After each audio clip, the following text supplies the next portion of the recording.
This is eNCA now. Let's go back to one of our top stories now. Newly appointed NPA boss Shamila Batohi says her prosecutors are not for sale. She admits she inherits an organization beset with problems. eNCA's Samkele Maseko was at Batohi's media briefing and joins me now. So it was a day to introduce Shamila Batohi to the NPA as the new person in charge there. And she says there's a dark cloud hanging over the NPA. How does she plan to dissipate this particular dark cloud? Basically, Thulasizwe, the new sheriff in town at the corridors of the National Prosecuting Authority's offices in Silverton is basically saying she's there to clean house. She basically comes in at a time at the NPA when it's going through a severe crisis, not only internally, but also there's a crisis in the criminal justice system in South Africa. She's there to resolve the leadership crisis within the NPA, basically saying or subtweeting her deputies who are currently embroiled in the Mokgoro Commission inquiry onto their fitness to hold office at the NPA commissioned by the President, which basically has Nomgcobo Chiba, her Deputy Advocate Nomgcobo Chiba and Lawrence Mukhwebi trying to save their jobs there and advocating that they do have the ethics to keep their jobs at the NPA. Shamila Batohi basically saying that those who are ethically not good and those who are not willing to prosecute certain cases, their time at the NPA are numbered and they shouldn't get too comfortable. Basically, that's a subtle warning towards her deputies that I am coming for you and it's only a matter of time. So it's very interesting. I mean, she's got a laundry list of things that she's supposed to do.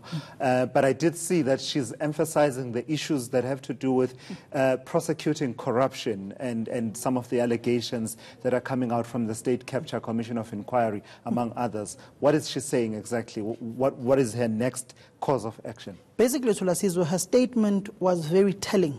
She didn't go into so many words into all of the commissions, but you could see that her main reference was the State Capture Commission of Inquiry and particularly the issues plaguing the country, such as the allegations against Busasa and how she is saying that law and order must be restored in the country, the malfeasance and corruption and feeding of the public purse with impunity must come to an end of public officials. Also saying that she is not only going to go after public officials who have been found to have their hands in the cookie jar, she's also going to go into the private sector to those who have been found wanting and corrupting those who are in the public service. So she's basically saying, I'm here to do the job. I'm not going to be asked by any politician or any political influence will come into the NPA, saying that when she took up the job, she literally asked the President, will I be able to do my job without any political interference? And that's a very interesting one because the mandate of the NPA is to prosecute without fear, favor or prejudice, and that's in the Constitution. But she's saying that she's not only comforted by the guarantees in the Constitution, but she will actually go to, to extreme ends, if need be, to actually safeguard the independence of the NPA. She's basically saying if it needs be, she'll go to the court to safeguard the independence of the NPA. If it means going head to head with the person who employed her, that would be the incumbent President of the Republic of South Africa. She will do that out of what is enshrined in the South African Constitution, which ensures the independence of the NPA without any form of political influence from anyone, even if it's the highest office in the land. She asked specifically for that guarantee to come from the mouth of the President. Indeed, she says the President gave that guarantee without even thinking twice or blinking at once. Shortly gave her that assurance. But question is, will those who are surrounding the President, knowing that the President doesn't only have his sole mandate as the President of the country in Mahlabandlovu or the Union buildings,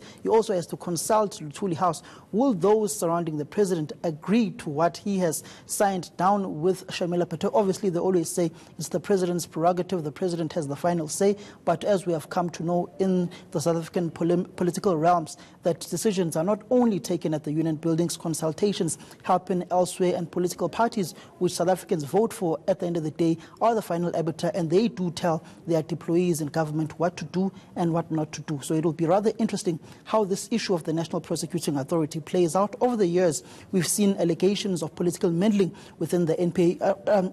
What was very startling for me there, Thulasizwe, was Michael Masuta, a very subdued Michael Masuta. He's always speaking very softly, but today was speaking very candidly and saying, yes, indeed, in the past, there have been issues of political interference in the National Prosecuting Authority. He says during his term of office and during the former president's term of office, he didn't mention him by name, obviously, says he took a step back and let the independence of the NPA prevail. If there were issues, he would go there from time to time. Question is he exonerating himself from all of the problems that have plagued the NPA and safeguarding himself and not taking accountability as the political figure? I suppose for an answer to that, you just need to read the Constitutional Court judgment in as far as the irregular payment that was made to Mxolisi Nxasana for him to vacate office, and the name of the current minister is also mentioned there. Of course, he's been quizzed about that and has given his side of the story. But the minister was not only talking about issues at the NPA itself, he was also now taking the opportunity to respond to some of what we've heard coming out of the State Capture Commission of Inquiry, particularly as it relates to Bosasa and the contracts that they have with the Department of Correctional Services. What is he saying?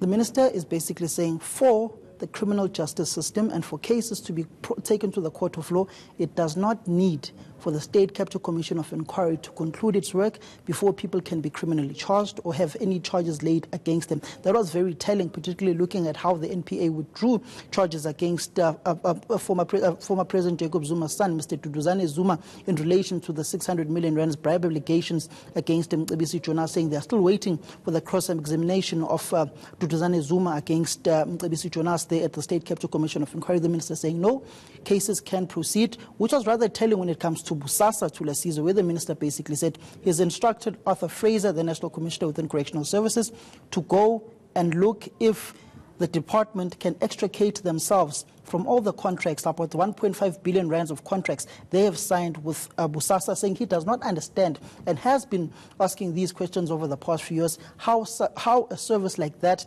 could be outsourced when you can easily insource it. So they are basically saying now they're looking at ways to get out of those Busasa contracts and insource that service within correctional services and get rid of their contracts with Busasa, which is rather telling. I guess a final thing then that I want to ask you relates to Busasa, NPA, SIU. Remember, just recently, the SIU was up in arms, the Special Investigating Unit, saying that we did a comprehensive report on Busasa and we recommended that there should be actions, specific actions taken by the NPA, and that just never happened. This is some 10 years ago.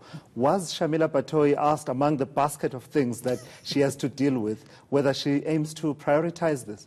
I definitely asked her which cases will be at the top of her table, her laundry list, as you have labeled it. She says, I'm looking at all the cases that are in the public domain. All of them are of utmost importance, and I will be looking at every single one of them. But she was subtly saying, I am going after Busasa, and that was the utmost of her preamble, and her statement was largely veiled at what is coming out of the State Capture Commission of Inquiry, Busasa. And also we asked her, have you engaged your suspended two deputies, Lawrence Mkhwebi and Advocate Nomgcobo Chiba? Her simple answer was 3 words: I have not.